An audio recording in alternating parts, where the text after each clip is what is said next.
Okay, so we're now on to motion number 1 under the name of, sorry, Paddy, did you want to, oh, just second it. Yeah, motion number 1 under the name of Councillor Costello, and Paddy is seconding that. Yeah, I put forward this motion. On foot of the sheer amount of Section 38s that have been worked on at the moment in the Tallaght area and the upcoming ones as well, there's an absolute lack of opportunity for councillors to really have any say in what's happening, as we've seen in the case of Fairhouse Road West. To have full communities feeling dismissed and unheard, and real safety concerns disregarded is very frustrating. And these Section 38s, they're actually just steamrolling their way through our area, causing a huge amount of upset and upheaval in the area. And like I can't believe how angry people are, and I can't believe how people aren't being heard.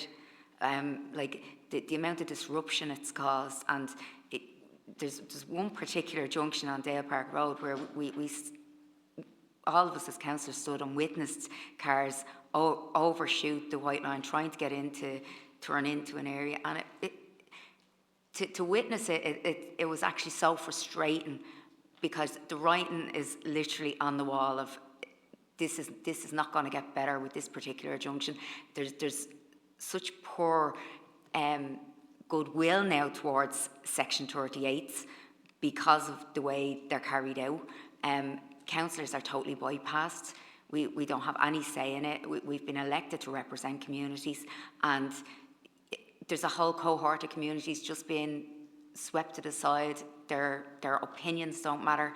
The struggles that they're facing due to these roads don't matter. And to have full communities actually in bad form and irritable over changes to their community, and them not to be heard at all, and to just have excerpts quoted from a Demur's document. Do you know what?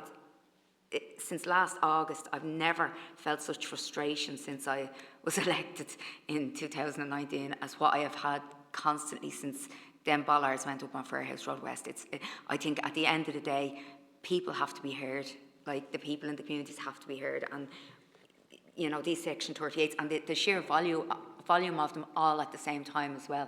It's unhealthy to have that much change and work happening on roads all at the same time as well.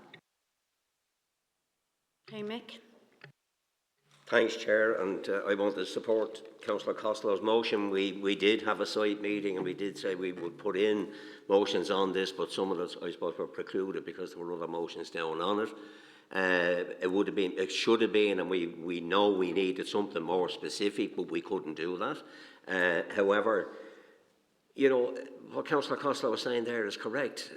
The only thing I would think of, while we are going to the Minister for Transport, I would propose that we'd also slight amendment that it goes to the Minister for Housing, Local Government, etc., because they're responsible for planning, and this is in the planning. This is a part of the Planning Act that needs to be looked at. I mean, we're excluded. Local government has now gone to a point where you wonder, will it function without councillors in the next 10 years' time? Will there be any such thing as a councillor? Because our views, our conversations and everything else, when it comes to issues like this, we all share that frustration that we cannot get those views put across. We can talk about it, and the engineers are great and they'll come out, but as Councillor Costello said, they're reading from Demur's, they're telling it, there it is. We're looking at a road that we could be, in our opinion, an arterial road, not a side road into an estate, not a small road within an estate. And, you know, it's even being used on the Castle-Tyman Road, which is a major distributor road. Couldn't in any way, shape or form be called a side road into anywhere, but yet Section 38 was used from the Pennyback element of, and it will continue on to the Greenhills Road. That should never happen. That should be something that we have the opportunity of discussing here. I fully support this motion going forward, but I would ask if we could amend that for just to include Minister O'Brien's department as Do you want well. to submit that amendment? Do you want to send the amendment over to myself and the admin team? Sorry again. I'll put the amendment, yeah, I'll put it in now, yeah. It's just that change that one piece, that one word in it, okay? Or, sorry, one ministry in it, apologies. Yeah, you can send that over. I'll and- do that now, and Perfect. thanks for letting me in, thank you. Yeah, Paddy? Thanks, Chair. If you had told me when I was running as a councillor that councillors have actually a small amount of responsibility, and even if that responsibility, if they want, they can take that away if they want, considering we passed to change land in Rathcoole, another story, but it just got did by the government. To see these things happening, no wonder people are angry in the communities and the housing estates, because it's a bunch of little brats making the decisions in Leinster House, in my opinion, and it's chaos in there as well. So they probably haven't even been in a lot of these areas or cycled these roads, and they definitely do not live in them. So to be able to see that the government can launch a Section 38 and create the havoc that they have created out there, but not only that, but just jam it down your throat by people who are funded by the government to tell you that these things are working as well. I'd like to see some of the reports of the people that are not funded by the government on this and the setup of it, because I'm no engineer, but I'm not stupid, and common sense prevails when you look at this road and you look at the cars and you look at what's going on. And then all you do is just speak to the people that are actually living in the areas. So they're all wrong. Every one of them is wrong. We're all wrong. They're all wrong. And anybody else that maybe has a piece of paper that probably paid to put together a report through an NGO or through some sort of other group that's being set up, we have to swallow that. I don't accept that. No way. Hey, thanks, Paddy. Charlie, you indicate. Thanks very much. This motion originated at the site meeting on Dale Park Road, which you kindly organised and chaired, chairperson. And we had a discussion and saw for ourselves what was going on. And as Mick said, we were precluded from putting down motions directly because of standing orders and so on. So this motion was, I suppose, a substitute for that and gives us an opportunity to say some things. But you have to look at the report. If the motion is passed, the administration will write to the minister. Well, holy God. And as Councillor Timmins told us at a full council meeting a while ago, writing to ministers is a great idea. We usually do so after talking for hours on a particular subject, and it takes forever to get a reply, and I'm sure this will be the same with this. And by the way, on that particular day, you will recall, Chair, that I said that it was important that us local councillors, particularly those who attended that meeting, would be given an opportunity to voice our concerns, voice their views. And by the way, I'd like to compliment the council staff on attending that meeting. I've no problem with the manner in which they looked after us. But I did say that I believe that because we couldn't put down a motion or motions, that we should have had a headed item at this meeting or in future meetings.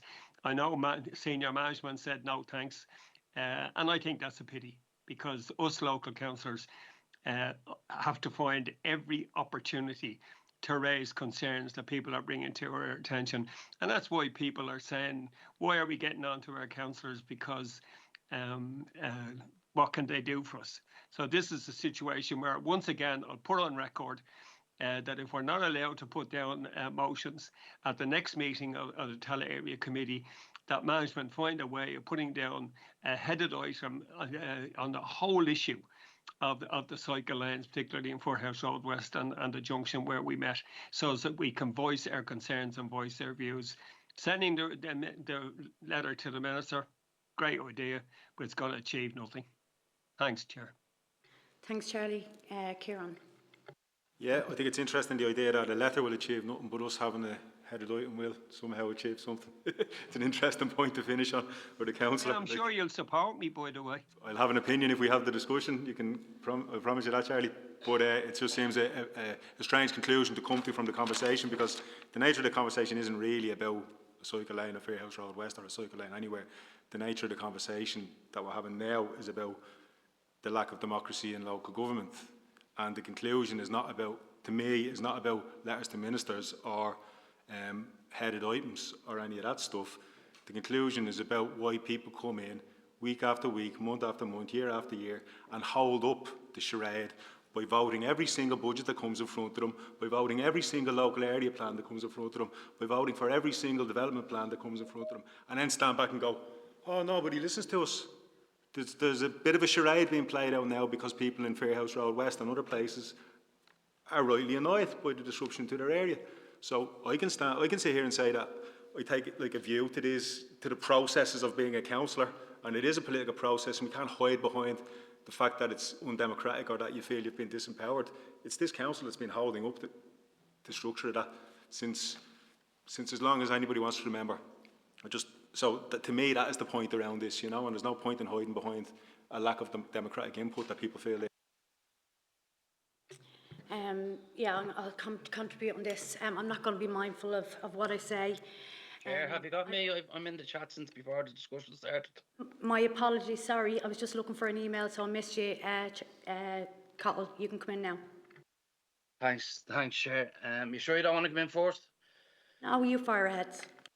Okay, thanks. Listen, I want to fully support the motion, first of all, and compliment Councillor Costello on all the work she's done on this issue and everyone else. It's crazy when you think that the amount of,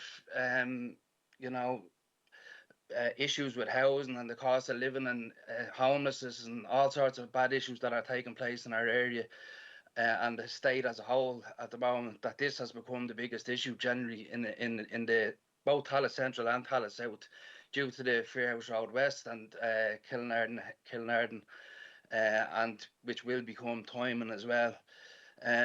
But we have to get into reality here, and I know fair play to Councillor Costello for raising this issue here, and I consider a good colleague, and Charlie, good colleague, and also a friend, Charlie, know you that long. But the reality is, this we're talking about writing a letter to the minister. This is government policy that has disempowered us as councillors here, and Fianna Fáil, Fine Gael, and the Greens are in government, and this is their policy. And we have in this chamber, Fine Gael, we've Baby, we've Charlie, we've Teresa, and we've Vanessa. And all have, Vanessa works in Leinster House, Charlie's in Leinster House on a long-term basis. And I don't like, never bring politics into the area committee. I never bring politics into the area committee, and particularly, I do consider you a friend, Charlie, but I think it's people talking out of two sides of their mouth on this, because this is government policy, and some people are going to get elected on this by the way they fought it, but they're actually fighting against their own government policy. So I just think it needs to be said. Fianna Fáil, Fine Gael and the Greens need to be called out on this disempowerment of county councillors and the community.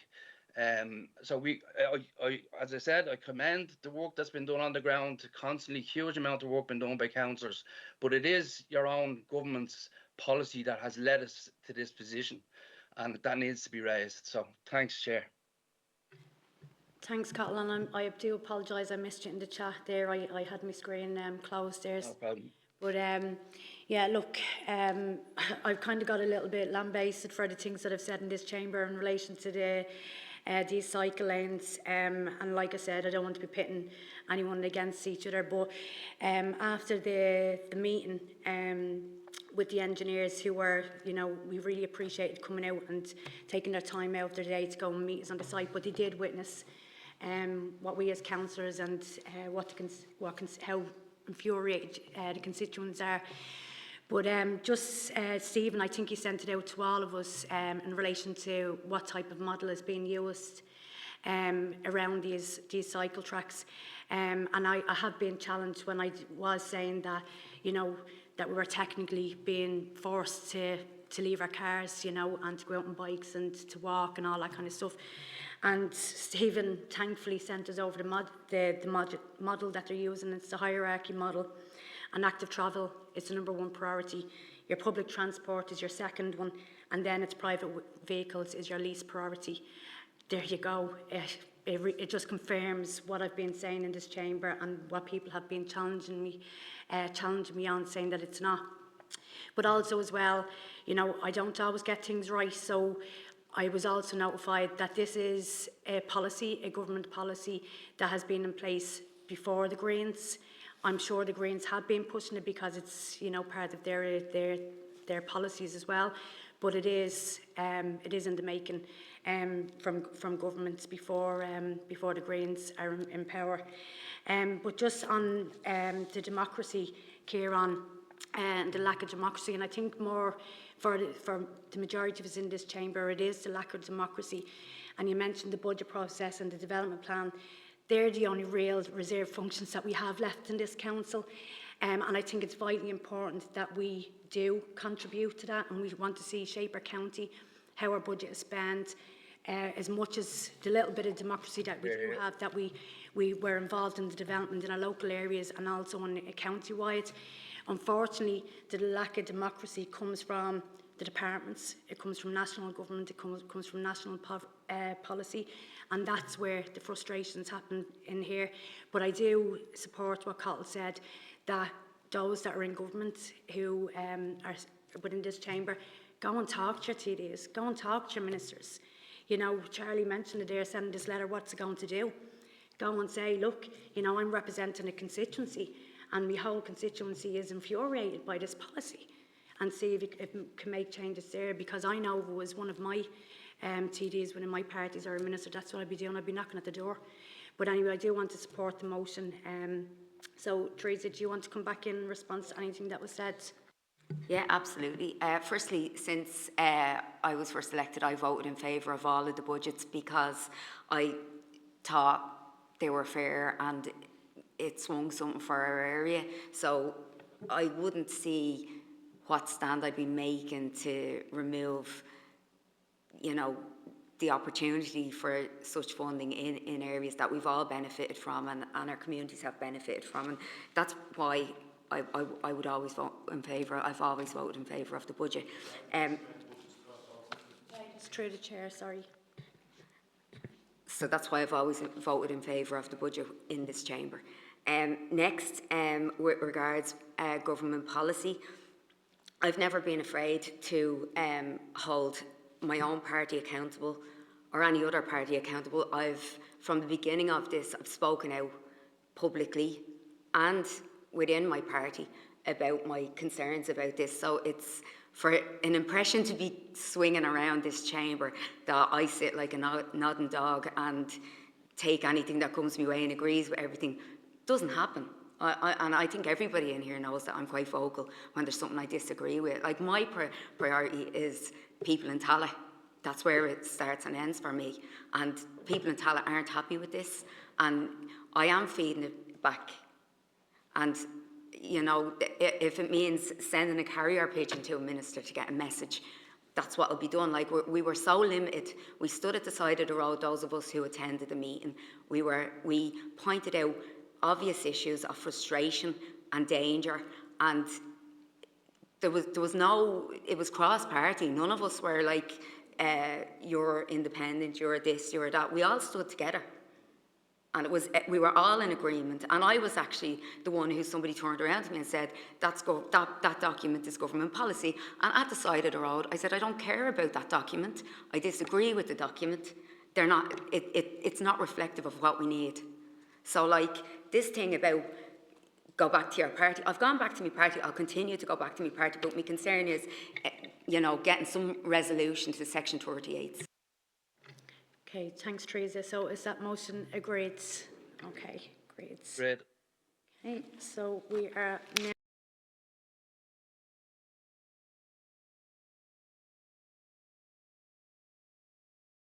under the name of Councillor Costello.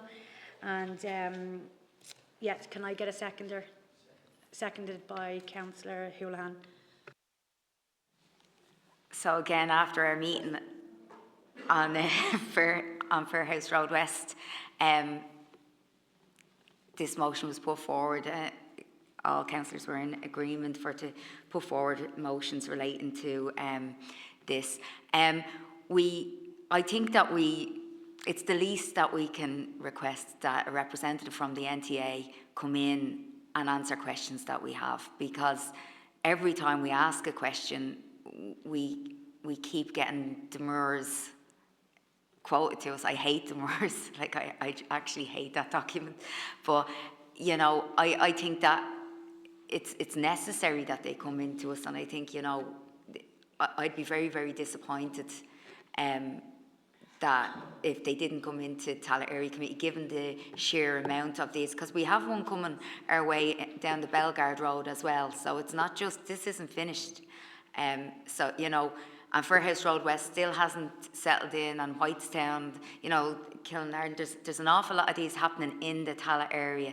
And I think, you know, I don't see why they wouldn't come in if to just give us an explanation and to answer our questions, because Michael, you're the one who's always been stung. Cottle.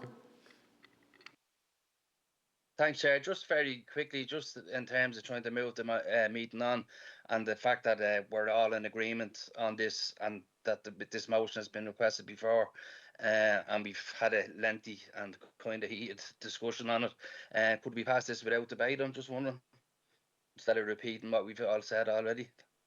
I fully support the motion, by the way, Councillor Costello. Okay, so it's a different motion, Cottle, so we'll go... I know, but it's just the same issue, like... Yeah, okay, so we'll go ahead with the debate. So, Kieran, you want to come in? I'm happy to pass without debate, like if the councillor is happy with it.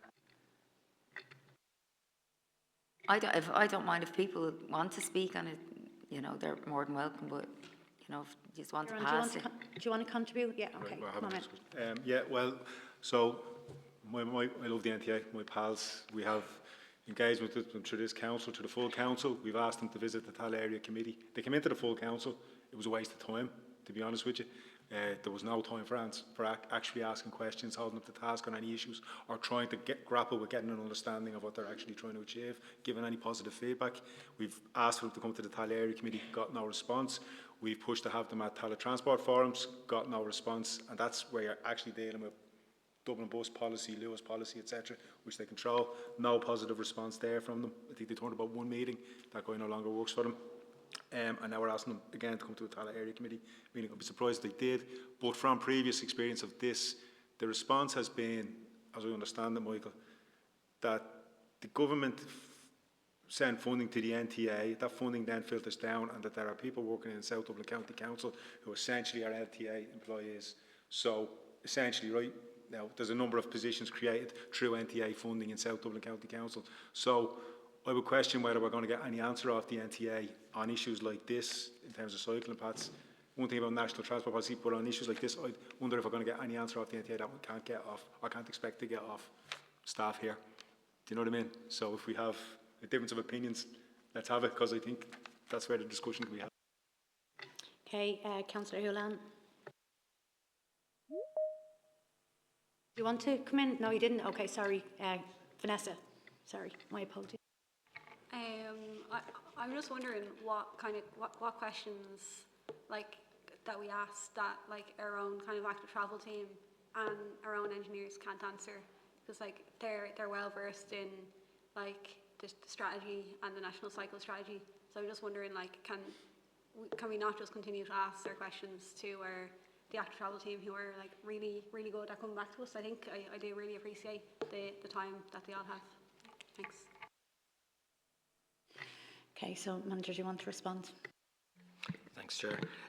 Yeah, no problem sending a letter to the NTA. We have a designated programme manager, senior programme manager, who reports to the head of active travel in the NTA, and this will be passed, and I will then send the email letter to them requesting attendance. I don't know whether they will attend. They did attend the full council meeting in October, and they did come out previously when an issue arose, that was a few years ago, and spoke to councillors directly. I can't speak for them. Councillor Mahon, yeah, there is funding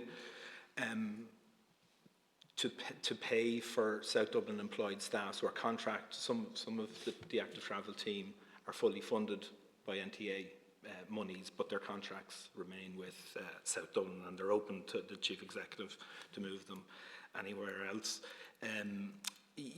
Yes, I think myself and the team will be well placed to answer most questions that arise.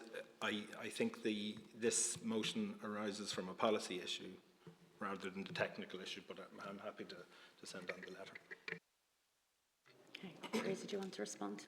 Yeah, look, I would like to see the NTA present. I'm not happy just to send in questions.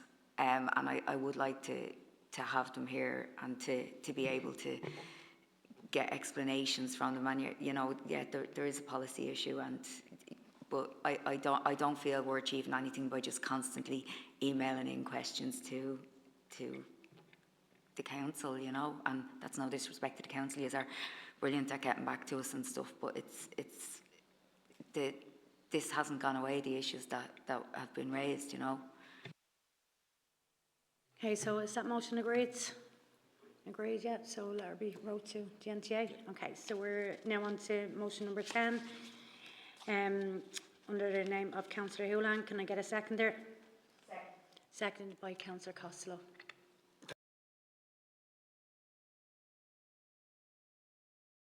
Thanks very much, Chair. So I brought this forward, it's straightforward. Leave the roads alone, basically. If you're putting cycle tracks there, just leave our roads alone. I've nothing against cycle tracks. Some of the photographs that I've sent in asking questions on this about the previous cycle track that kind of links in with this in front of the stadium cost 50 grand. And I know it was 15 to 12 or 20 years life expectancy on that. Why didn't we just put the new cycle track there, considering it? I was talking to the builders on the road there, and they said it seems like they've gone out of their way to take away a piece of the road. I don't know why this is happening, and there's two parts of this, the response that I don't agree with. It says this is improving the safety of the road for vulnerable road users in particular. I do not think that that's what this is about. This is not about vulnerable people, and I think bringing the idea of vulnerable people into it to make it go forward is like another tactic of virtue, basically. I'm not blaming that on the council, but I'm saying that that's what I see as a tactic goes through.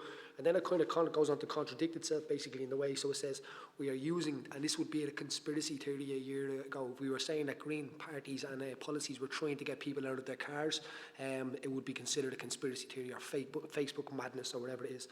These days, I don't know what it is. If something positive, true was wrote on Facebook, it's not true anymore for some reason.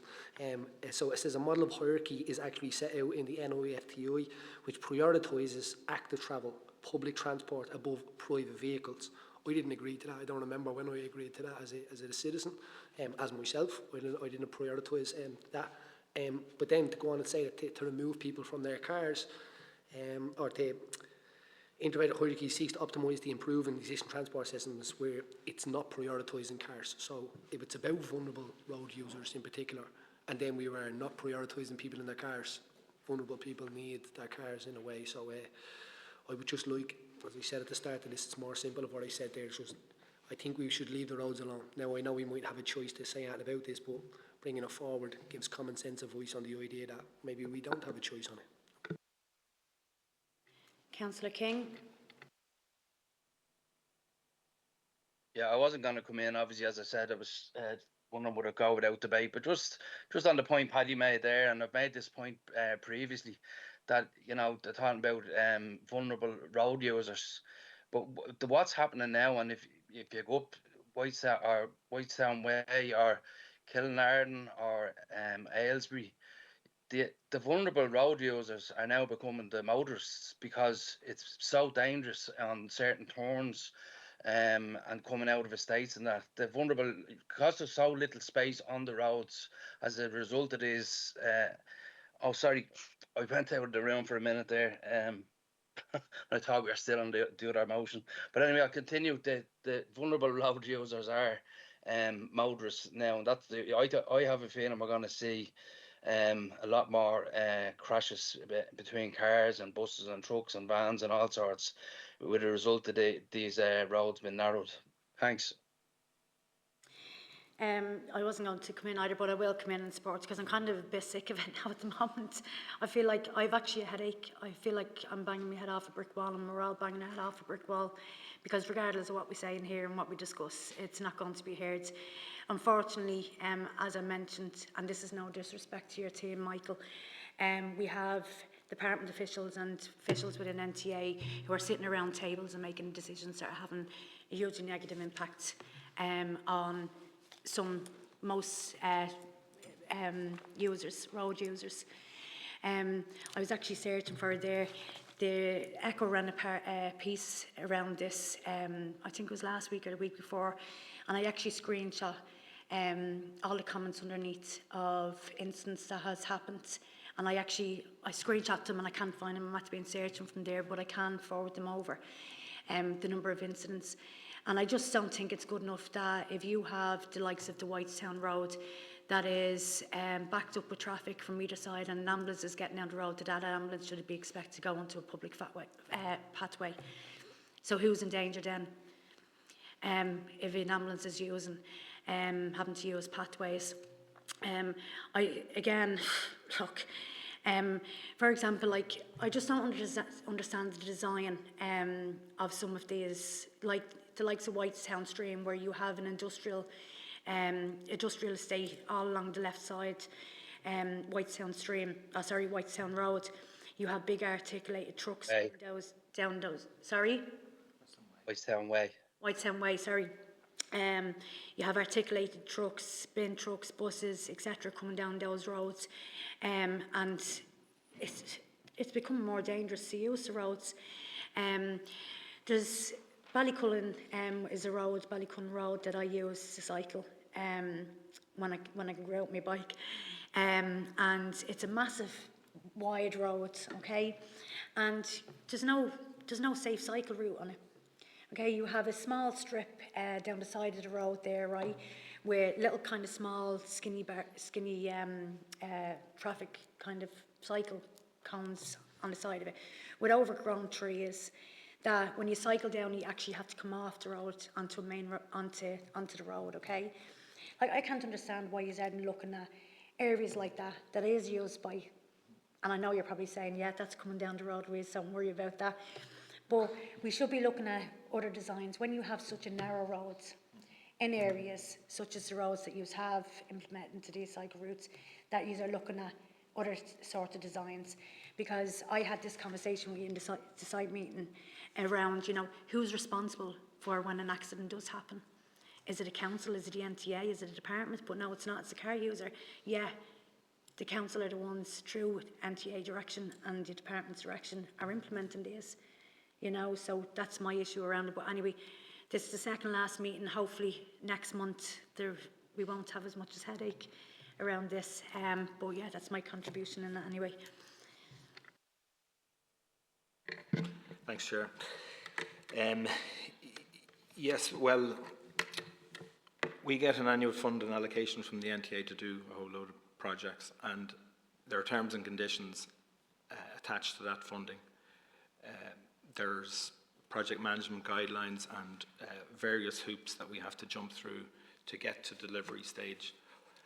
One of the earliest hoops that we have to go through is an assessment for road space reallocation, and because that is linked to the NIFTI guidelines, so those guidelines set out, as Councillor Dunn mentioned earlier, the hierarchy of walking first, then cycling, public transport and cars, and also on the efficiency of how money is used. So where you reuse something that's in place over providing something new. So it is seen by the NTA that road space reallocation is an efficient way of doing it. Vulnerable road users, by the way, is really pedestrians and cyclists is what that means. There are quite significant number of road deaths, unfortunately increasing this year, particularly on pedestrians. So the narrowing of existing roads has proven to slow traffic down, and that is what I was referring to in that, if it's not intended to be a contradiction at all. So the NIFTI guidelines is policy, and Councillor Dunn, yes, you're correct. It's set by government, the department, which follows through to the NTA, and it comes to us, which we have to follow. You'll be pleased to know that Ballycullen Road is in phase 2 of the works, and there is work to be done. Ballycullen Road does have some existing facilities that are going to be improved, and there's a junction, a significant junction amendment to be done there first. Whitestown Way,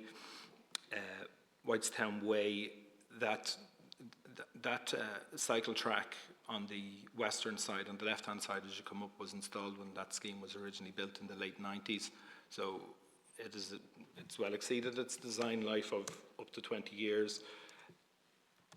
Almost from, I worked on the construction of that, so but almost from day one after the construction of that scheme, it wasn't used exclusively by cyclists. It was mostly by pedestrians, and if you walk or drive or cycle down that way, you'll see a lot of people walk on it. So we've had to recognise that there was a demand for cycling on that, or demand for walking on what was originally intended to be a cycle track. There's also a layover for significant improvement in the bus services, because in due course they're going to move out of the square as a terminus, and there will be layover facilities and some restroom facilities for bus drivers there on that. So it did require significant redesign along that road. I think that covers them all, Chair. Okay, you'd be happy to know that I'd be welcoming Ballycullen Road improvements. It's a good wide road anyway. There's well enough room to install them. Paddy, do you want to come back in? Real quick, I appreciate your answer, and I wasn't accusing you of anything. I was just saying that's how I kind of read here, and every time I link into something, it's kind of like it's biodiversity one way, but then the same team of people will be chopping trees down in another way. So consistency is kind of what I'm looking for with it all. With this, it just kind of outlines what I'm saying. We don't really have a choice. We don't really have a choice what's going on in our community regarding all this stuff. Yourself will be here answering the questions. It will be myself on the road with people that understand that we don't have a choice, saying, how did you allow this happen? And the people who did allow this happen and did put this forward will be nowhere to be seen. They won't be named, and they will be faceless, unfortunately, until people go searching for it. That's just the wider aspect of it. That's my first to hear about a bus terminus going on this road, and we're saying facing the football stadium here that the buses are going to line up along the side of the road.